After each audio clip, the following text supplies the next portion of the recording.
Našičani će i ove godine moći uživati u manifestaciji Advent u Našicama, koji će se održavati na glavnom gradskom trgu. Sve će započeti ove nedjelje 27. studenog paljenjem prve adventske svijeće, nakon čega će uslijediti koncert duhovne glazbe.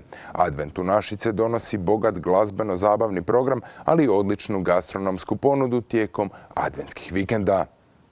Kako se bliži vrijeme Adventa, tako sve više gradova predstavlja programe kojima će pokušati razveseliti sugrađane i posjetitelje i donijeti što je moguće više blagdanske čarolije. Izuzetak nisu ni Našice, koje posljednjih 6 godina, koliko dugo organiziraju ovu manifestaciju, svake godine donose sve više sadržaja.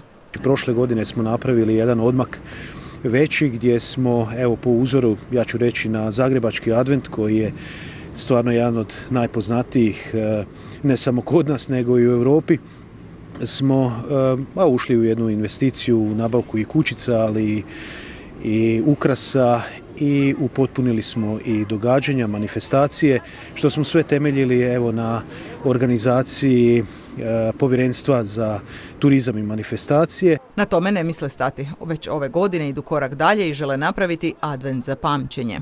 Ono što nam je cilj i što je važno, da obuhvatimo sve dobne kategorije, znači od naših najmlađih do najstarijih članova zajednice, i u jednoj gastro-eno ponudi, ali i organizaciji udruga, naših ugostitelja, izvođača, koncerata, napraviti jedno ozračje blagdansko kako svi zaslužujemo na kraju godine. Advent u Našicama započet će već ove nedjelje 27. studenog paljenjem prve adventske svijeće te prigodnim koncertom duhovne glazbe nakon toga.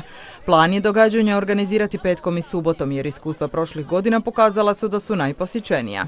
Što se tiče uređenja adventskog prostora, ove godine smo se u suradnji sa udrugom Mladih Info potrudili napraviti što više nekakvih čarobnih mjesta za fotografiranje, tako da će biti puno noviteta.